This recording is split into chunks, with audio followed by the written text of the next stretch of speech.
What's going on, brother? Doing well, doing well. How about Awesome, man. you? Doing amazing. It's a great day, man. It's a beautiful day. The sun is out here. Yeah, the sun is out in Canada too. Nice, nice, brother. Right, because what part of Canada are you in? Currently, I'm in Montreal. Montreal. I haven't been to Canada yet. I definitely, would love to visit sometime. Would love to see it for the first time. Yeah, it's a beautiful country to be honest. For sure, Yeah, man. How long have you been there? uh, actually, I was born here in Canada, in Montreal. Okay, you were born there. Yeah, in Montreal. So Wow, wow, and right now I'm 24 years old, so I've been there 24 years. wow, brother. So you haven't traveled anywhere else? You've just been in Montreal? Well, I've been in Haiti and Miami for just a couple of hours to travel to Haiti. So Okay, only for okay. 2 weeks. Wow. What was it like in Haiti when you visited there? Well, at first it was hot. It was super hot, and it was way more, I'd say, natural. So less cities, less kind of infrastructures, and less roads, less chemicals. You know. Okay, okay. Is is that the kind of environment that you enjoy with less chemicals, or what Oh kind yeah. of environment do you feel you enjoy about living in Montreal? What do you love most about it? Well, Montreal, I like the urban vibe that is mixed with the nature. You know, so I live in a how we can call it suburban uh, neighborhood. So there's not too many buildings here. There's not too many businesses going on uh, in the city of. It's the south side of Montreal, actually. So I'm more into nature, you know. But definitely, if I would have let's say the choice to go now, I would definitely leave Montreal and get to a country that holds more nature into it.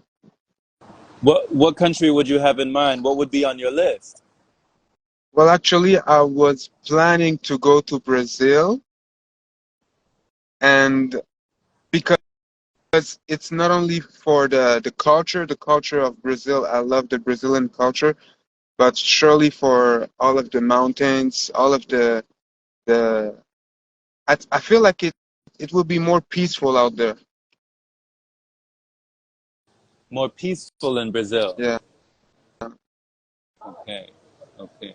Interesting. Yeah, that's I've never been there either, but I know that we have some friends over there like Luisa and Elisa. Yeah, they're in Brazil down there. Yeah. So, man, it's a big world out there. Yeah. hmm It would be great to meet Luisa also, you know, and I think Yeah.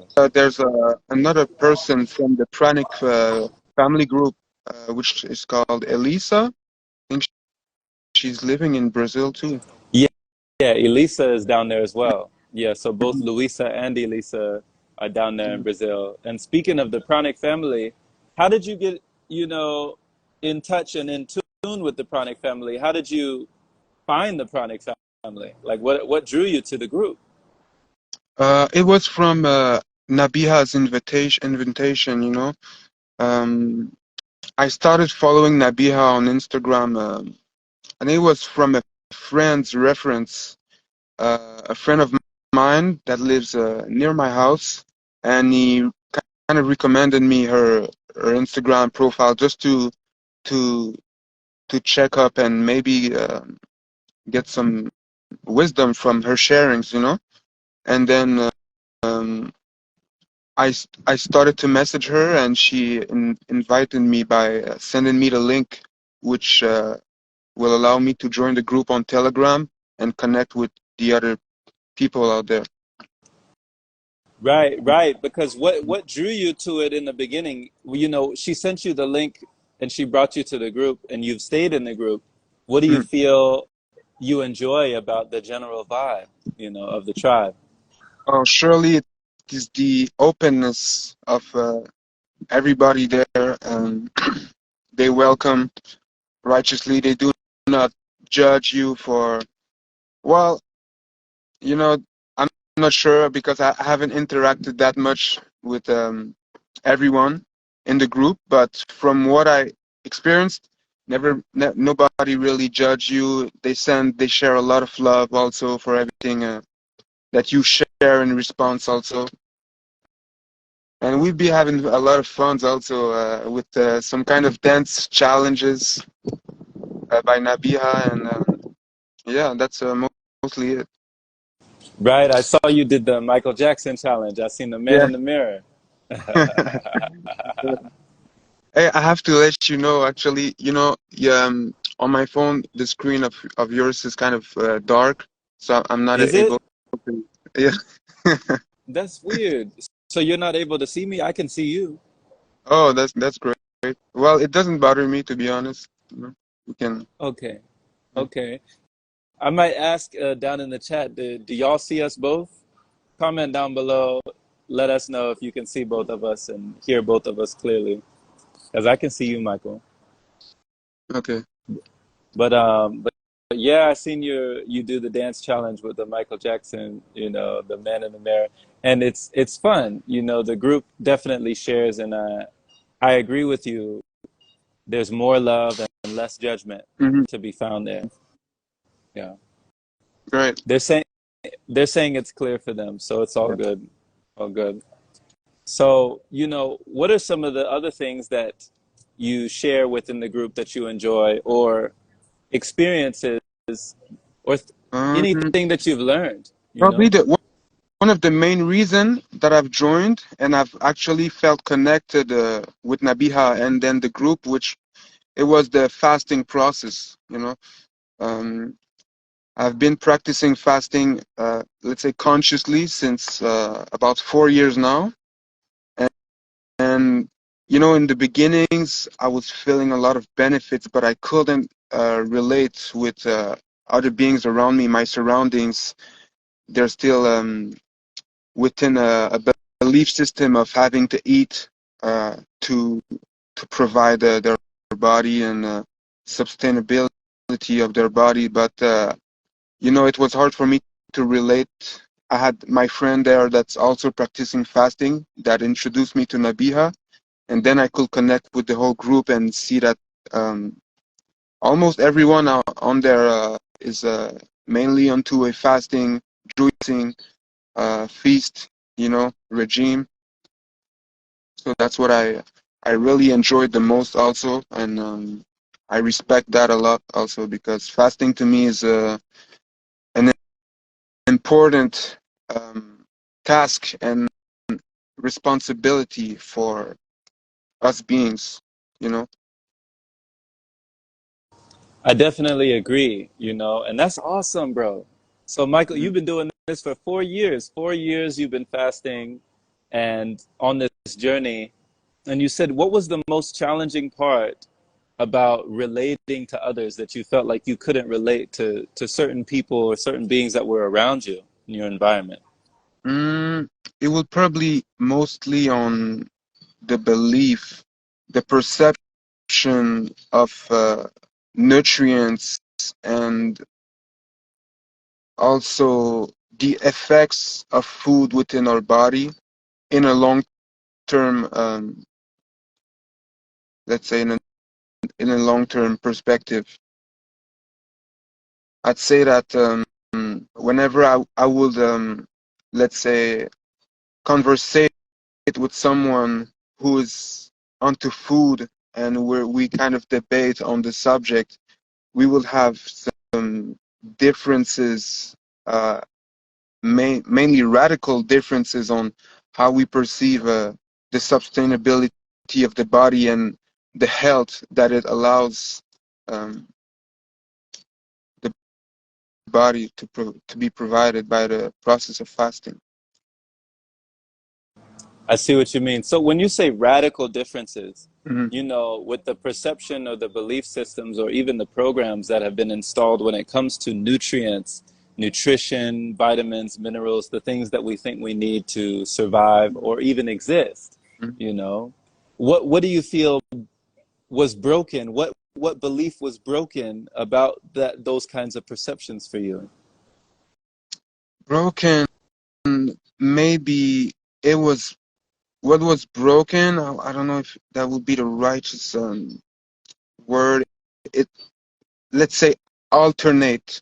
Their sense of reality, of truth, of understanding was alternated by programmation that has been implanted onto them since they were young, and even me also. As I was born and as I grew up, my mother would always try to feed me some things, some things that I didn't feel like I needed in order to keep on going in life, to be active physically. I'm a person who likes to move a lot. I play a lot of sports, a lot of physical activity, and eating always restrained me from doing these. So at a young age, I already had that mindset perspective of being lean, being skinny in order to be able to do more physically. Wow, Um, bro. Go mhm. ahead. Go ahead. And then the persons, the persons that actually that I actually have these kind of debate with, I always actually notice that they aren't really onto physical activity that much, so they can't yet understand the responsibility that it takes in order to maintain your body well, in order to perform. You know, for example, practicing a sport and going to the gym for musculation is two different things. Practicing a sport will demand your body to move, to spend a lot of cardio, way more than having to lift weights, right? So even though you lift weights, you can eat a lot of food and still build these muscles. But in order to move, to go and run, to go and achieve certain, um, let's say, physical abilities, your body needs to be um, a bit less dense.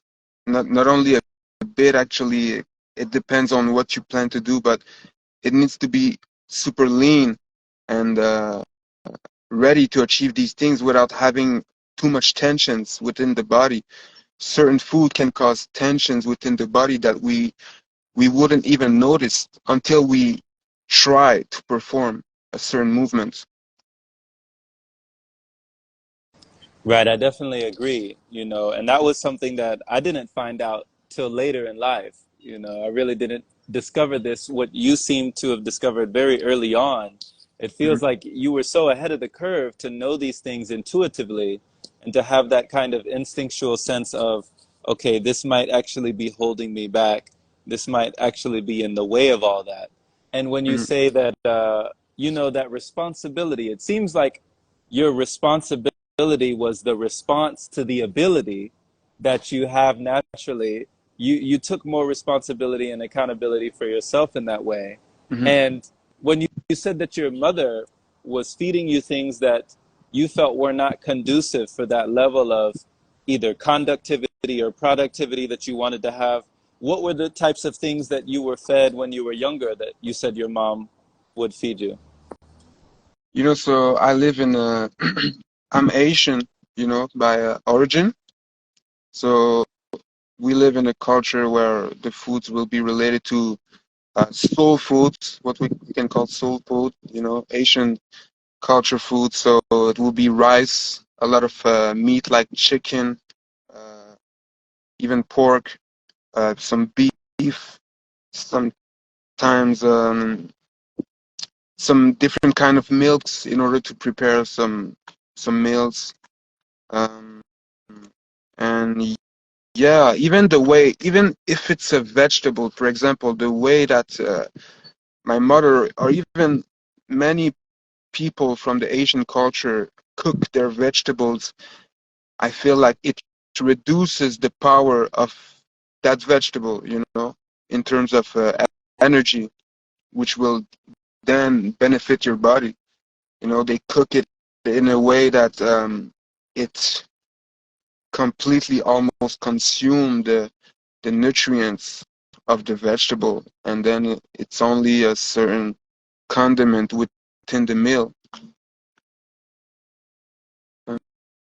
Okay, and even learning about leanness, learning about being more lean and being more clean within your vessel so that you're more able to move and more able to utilize your body in different ways. I've seen you do things like martial arts. What was it? Kickboxing or Yeah, Muay yeah, Thai? What was it you were doing?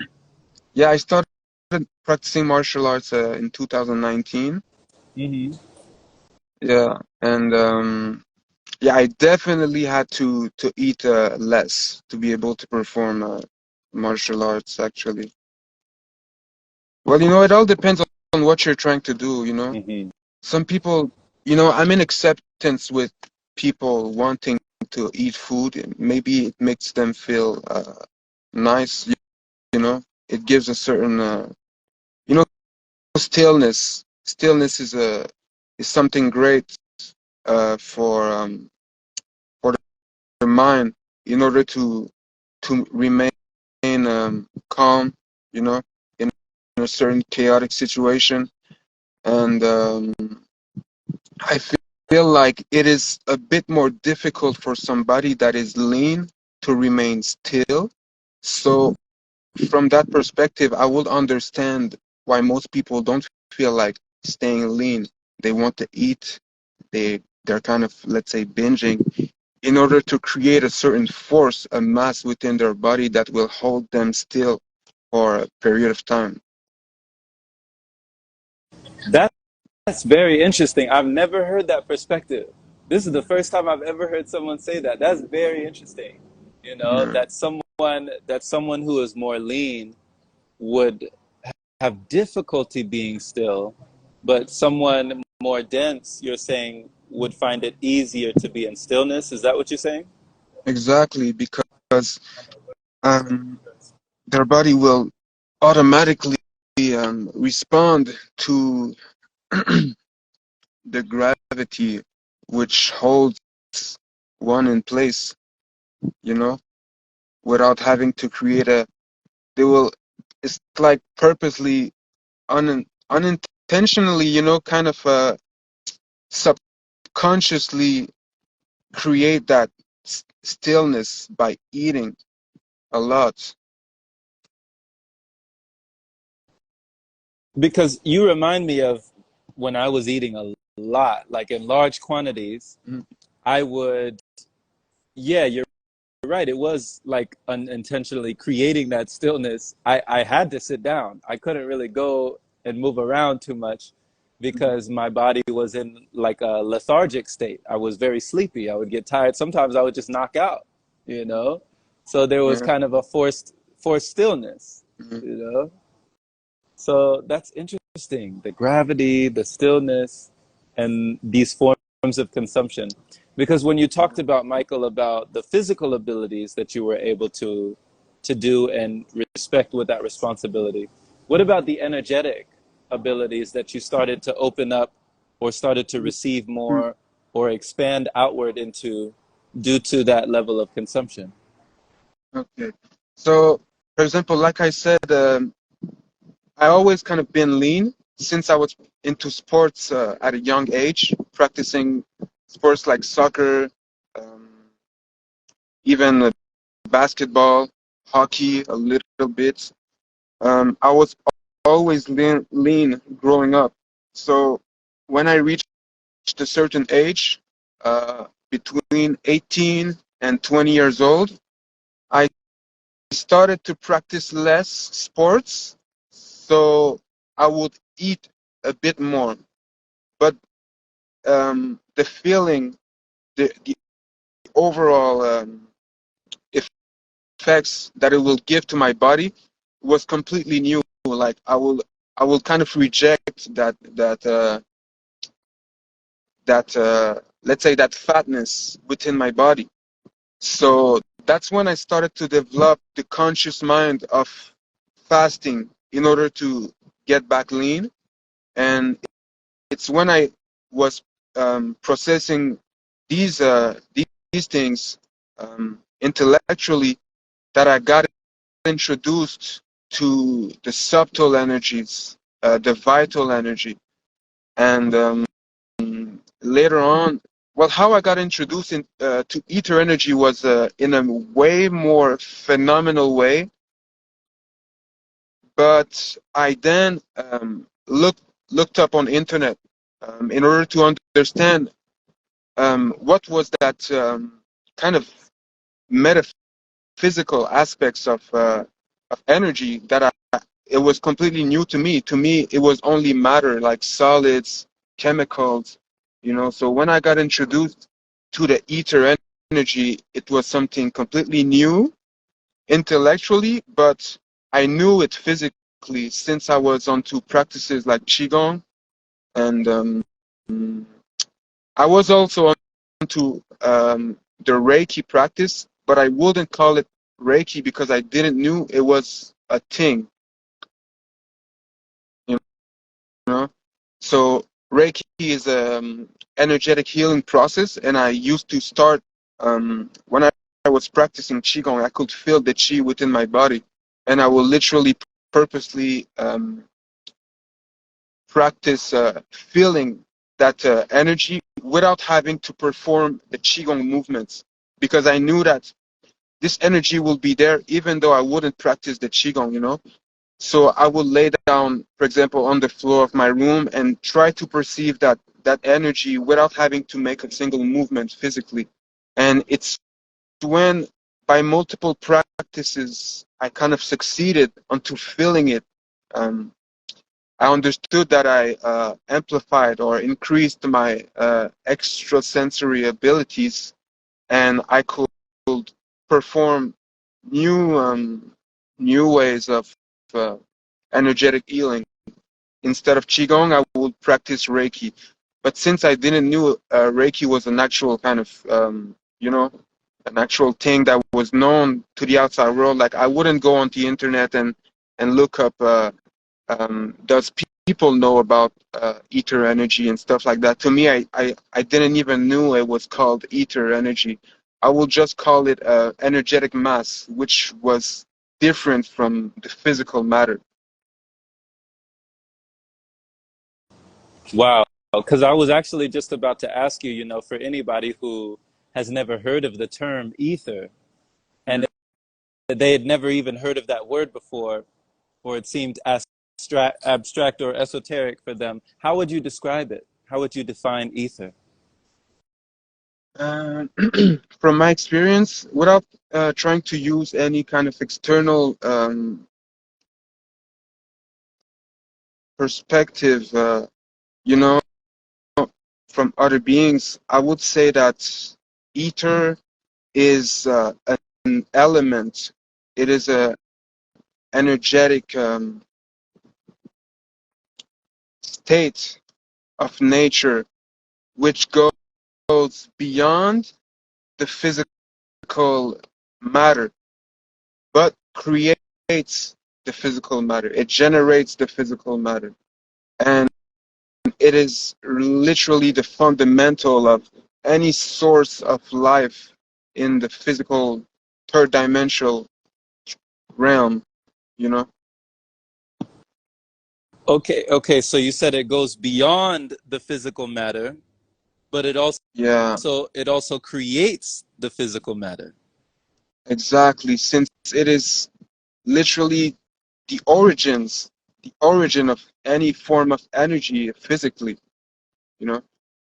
Um, ether, I wouldn't, to be honest, I wouldn't, I don't know if I would try to perceive it as a part of the physical, the 3D physical dimension. I feel like it's something that is parallel to the matter, but still in high relation to it, because it is literally it's fundament, you know. It's in relation to it, but it's also parallel. Yeah, it's constant relation, you know. So that's when I understood that something that was parallel wasn't necessarily separated from these two things, you know. Something that is parallel just means that it is energetically and multidimensionally kind of I don't know if I could find the English words for it, you know, because French is my main language. So sometimes, in order to explain these processes, I have to find within my, Yeah, you know, my, yeah. How would you say it in French? Just let me hear it, just real quick. How would you say it in in French? French we say superposé. So if I would use the English words for it, it will be superposed. Superposed, Yeah. superposé. You know when um, there's some kind of beds. You have one bed and another on top of it, but it's not touching each other. There, it's poles relating them to each other. So the two beds are parallel, but in relations by canals, by these poles. You know. So that's how I would perceive how these dimensions are interacting with each other's by canals that relates two different layers of energetic properties. Okay. And this is fascinating, brother, because you know, you're saying that you discovered this between 18 and 20. You discovered this. Uh, yeah, I got consciously into the practice of it, but I got introduced to it at a young age. And actually, you know, once I was on a phone call with Nabiha recently, and I told her that story, and she was kind of amazed, you know. But yeah, it's a kind of long story. How I got introduced into ether energy at first, it was at the age of 7 years old, around between 7 and 8 years old, as I was watching a show on the TV called Naruto. I don't know if you know that show.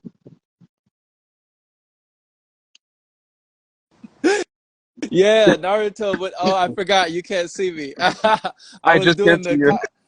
yeah, yeah, the Kagebushin no Jutsu, like the Rasengan and all that. Yeah, Naruto Yeah, was definitely one of the shows that I came up on as well. So go okay. ahead, continue. Sorry, Mhm. I just geeked out. I was geeking out for a second. I just can't see you. I have to confirm by the vocal of yours, you know. Right, right, right. Go ahead, go ahead. Yeah, so that in that show called Naruto, they talked about the chakras. You know, they talk about the energetic flow within the body. So at a young age, this was completely new to my physical perspective. You know, so it intrigued me to a point where I got to ask myself, "Hey, is it really possible? Like, can I actually do this?" Because I kind of understood that these shows were created by humans, just like me, you know. So they wouldn't just come up with an imaginary whole subject topic and transmit it into the show, right? So I kind of had that sense of understanding that it was something that might just be possible, you know, just not everybody will practice it. So I got to practice how to feel how to open up my chakras, because that's what they were doing in Naruto. You know, they will do a certain mudra like this and concentrate themselves, their energy actually, in order to raise or open channels within their body, and then it will activate a certain power, right? So I got into my room at a young age. I was 7 years old, and I was getting into my room, and I placed down a sheet, a blank sheet, and I told myself, hey, I want to make that sheet move without me having to touch it, right? So what I was doing exactly like they were saying in the show. They were saying first you have to concentrate. So I was doing that exact mudra like this, and my patience was pretty. It was there. Like um, I would probably sit in my room for an hour or 2 hours, just trying to feel something within my body. So the first session, it didn't work, but what I felt was a lot of peace within my own self and within my mind.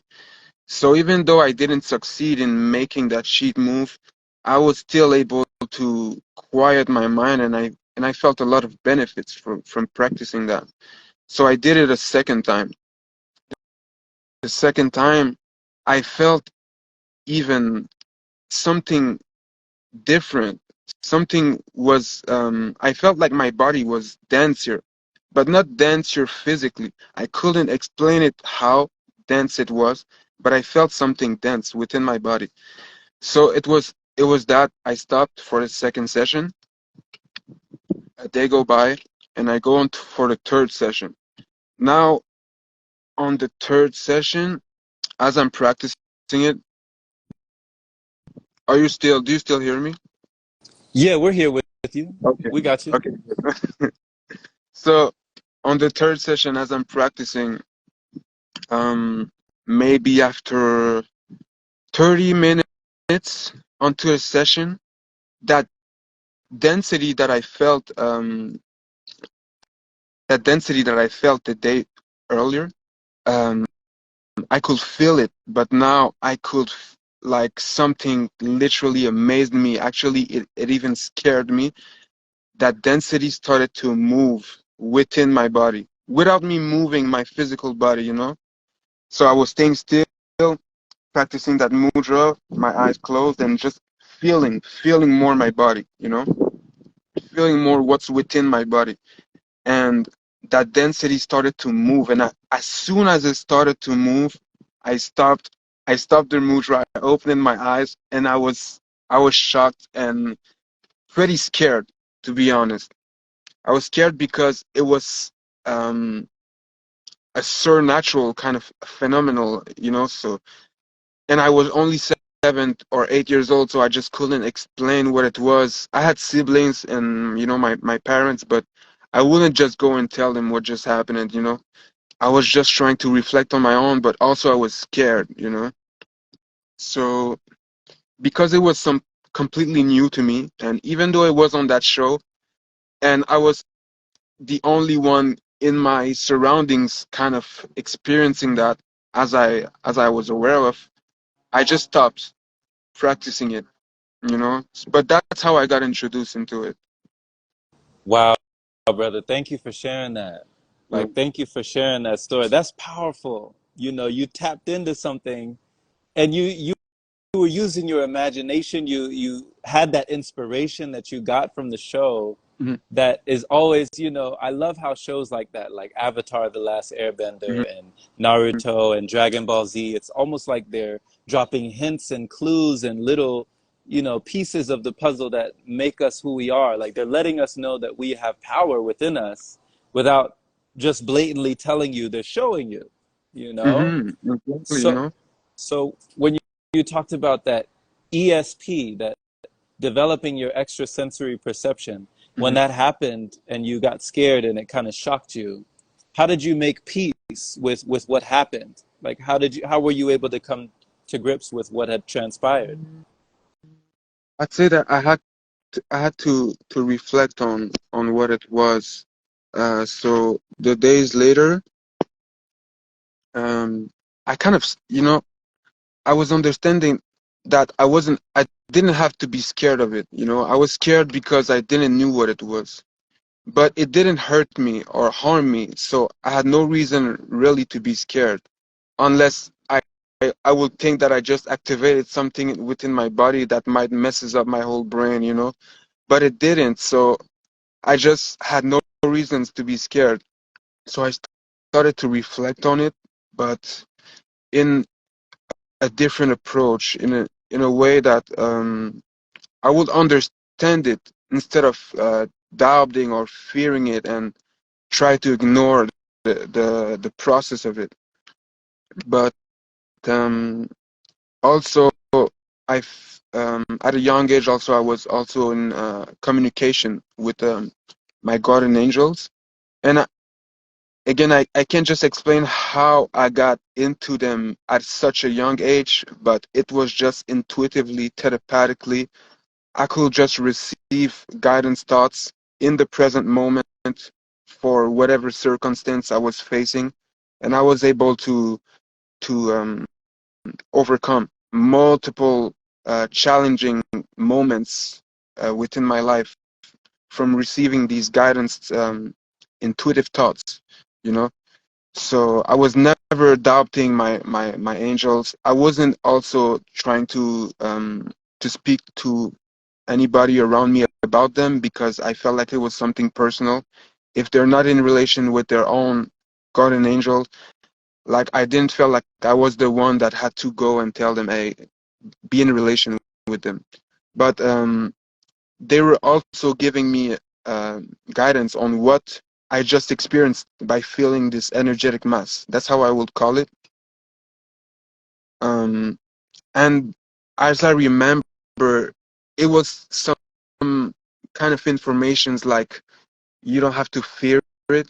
This uh, this power will help you in the future. Maybe not now because you're going to stop practicing it, but it will help you in the future. So I just accepted this guidance and kept on going with my life, you know. But I still continued watching the show and understanding how it worked. You know, it's only later on, at 19 years old. At 19 years old, I faced a massive, major mental breakdown where I felt like I was lost, within myself and within life also. And um, I got back connected to my guardian angel because I stopped communicating with them also during my teenager phase, you know. So as I was becoming an adult at 19 years old, um, I got connected back to them. And also, I had to clear my mind also to be able even to connect with them because if I had too many thoughts, I just couldn't receive their guidance. So I had to clear my mind, and I understood that I had to practice the meditation again, the quiet mind meditation, and it reminded me of what I did um, in my room, that at that moment of my childhood. So also started back to practicing moving this energetic mass within my body. And as I practiced it at 19 years old, I was keep on going, practicing it. And this energetic mass, I was not only able to feel it move, I was able to understand the benefits that it was giving to my body. It was giving me a high level of relaxation within my physical body. So I had to say that it was healing me in a certain way, in a fundamental way, actually. So I was calling this whole process energetic healing by my own self, you know.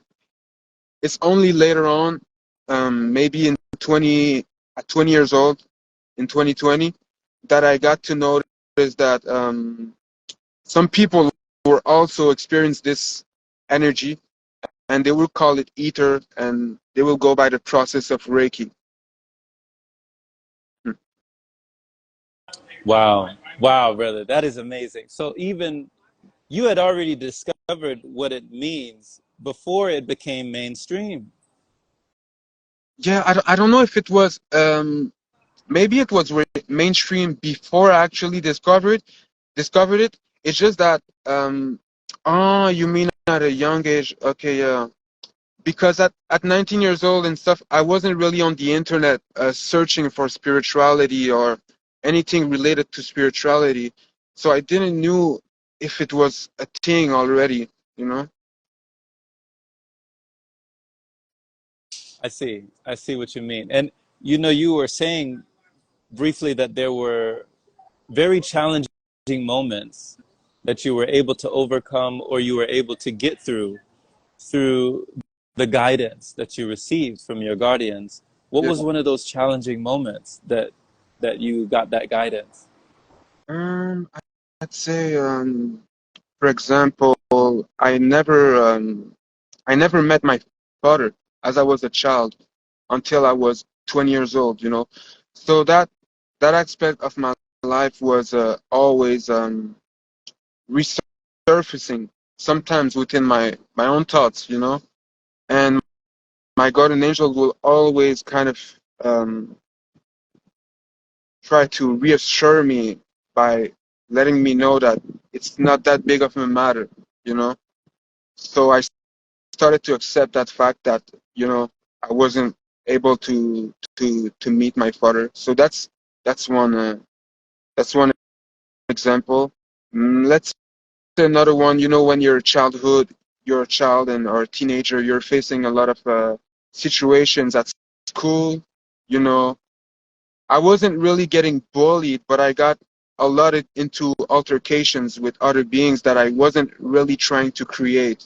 You know, um, I was at school. I was the kind to be both not messy, but you know, I was an exciting child. You know, but also super quiet when it comes to be quiet. You know, in class or whenever I felt like I had to understand something, I would quiet myself maybe for even days and days and days and just like to be able to understand something that was taking that period of time to understand, you know. Sometimes we try to understand something in the present moment, but it just won't happen because you just can't understand a whole process or a whole lifetime process within a minute or an hour. It can take weeks and even months, you know. So as a child, um, my guardian angels will send me informations as I was quiet within my mind in order to understand certain processes, you know, and to overcome many things. Beautiful, man. Beautiful. So you had to, it sounds like you also had to have patience within the understanding. Like, Yeah. since it would take a long time sometimes for Hmm. things to really get the full picture. Hmm. Like I was never really into a hurry of understanding something because I, I was realizing also that we never get to fully understand a certain topic or an aspect of life. We will only understand a percentage of it, but even there's no final understanding. Something more will always um, be to be connected with that topic, so you can understand a new pattern, a new perspective. You know, and we Ab- can't just understand all perspective one at a time, but well, all at the same time. You know. Absolutely. You know, that's one of the things that keep you humble. You know, like some of the greatest philosophers talked about, like the more that I know, the more I realize how much I don't know. Or that, you know, this one thing I know, and that is I know nothing, you know? So it's like the percentage of what we know is so finite, it seems, in the grand scheme of things. So when it comes to these abilities, you know, these extrasensory perceptions, these ways of being, these moving the energetic mass within you, as you continue, what what do you feel that you see for the future of people who are awakening to these things within them? Because even though it seems supernatural, it does Mhm. feel like this is natural. Yeah, it's natural in a way that it should be normal for everybody to be able to feel it.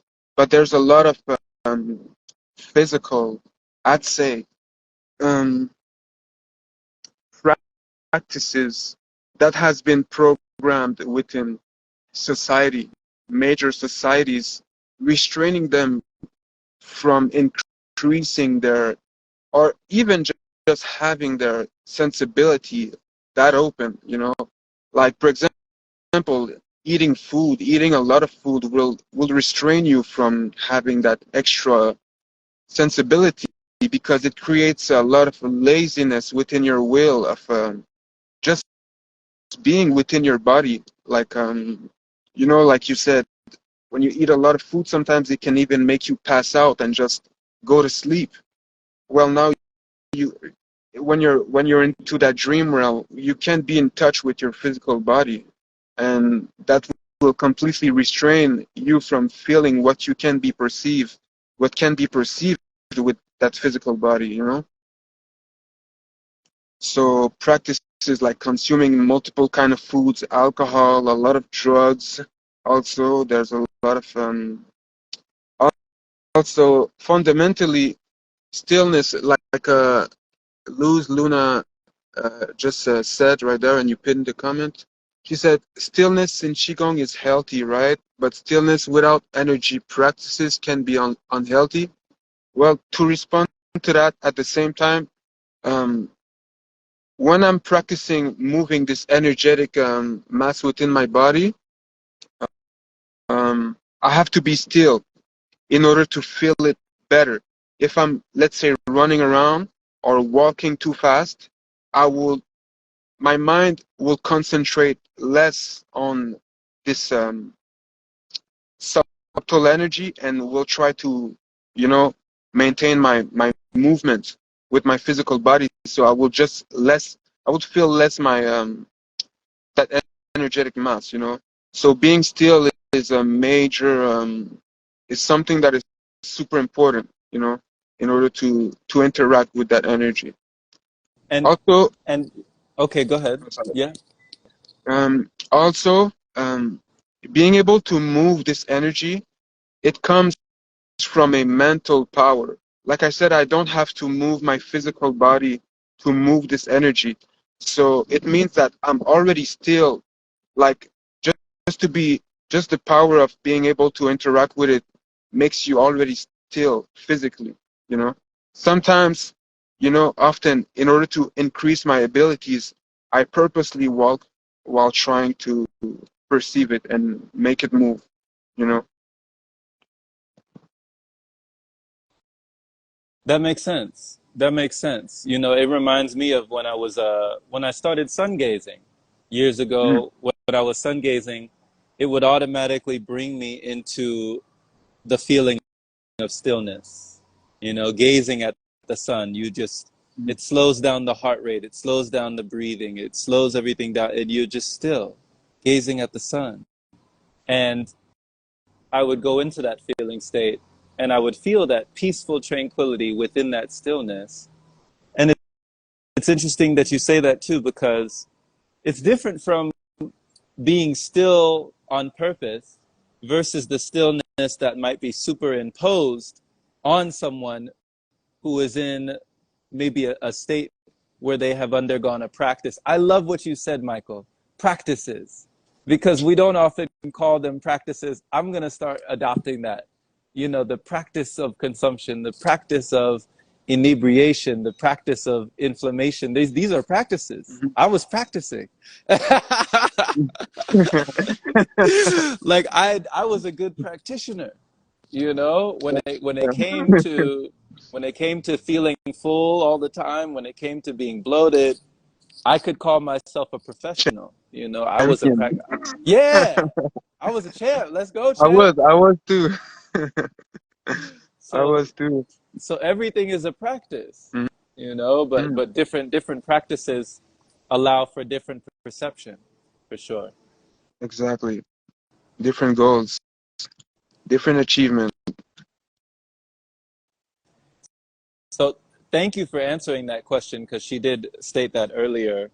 We had Alexis in here who was talking about the stillness in Qigong versus the stillness without energy practices. So appreciate you answering that, you know, so eloquently, and just appreciate your honesty, your authenticity, and your transparency of your journey, where you're coming from when it comes from a space of certain things for certain people being very unfamiliar with Mhm. the ways of being, and just changing the ways that we're seeing on that level.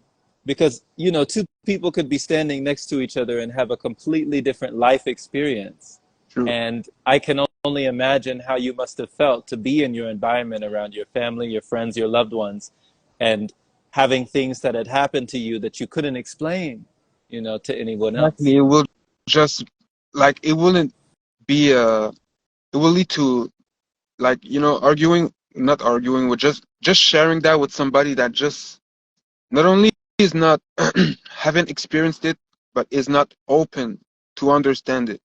Will just be in vain. So that's why it's like something I already anticipated and just kept it for myself. That makes sense.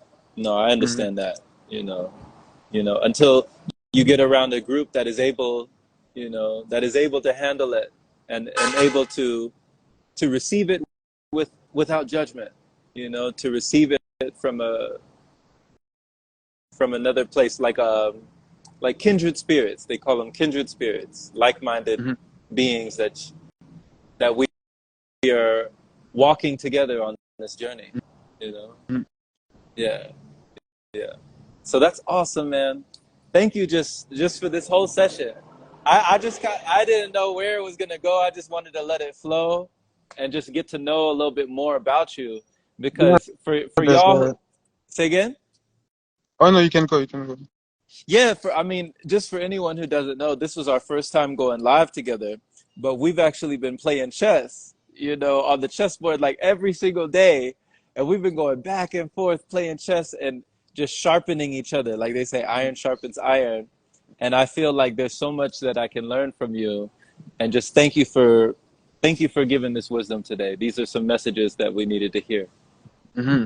And same goes to you. To be honest, I can honestly feel your intellectual wideness onto major aspects of life. To be honest, and I feel like I have a lot to learn from you also. Blessings, brother. Much love, man. And yeah, just any last word of advice for anyone who is hearing you for the first time. They were really touched by your message, but they're wondering for themselves, how do I get in touch with my guides? How do I get in touch with the energy mass? How do I really get in tune with these things and create more room for these things? Like, what advice would you give for someone to start that journey? Um, an advice I would give would be to give yourself time. Whatever you're trying to achieve, give yourself time for it. Never be in a hurry. And before um, having to involve physically into it, start by introducing this process intellectually within your own consciousness by reflecting on the process of it. Because failure can be avoided once you reflect and you anticipate the righteous moves, and that'll be it. I like how you brought it back to chess on that one. Failure could be avoided when you make the right moves. So make your next move your best move, like a chess move. Exactly. I love it, man. I love it, man. Thank you once again, brother. And I trust we'll do this again sometime. Yeah, maybe later on during the week or next week, whenever.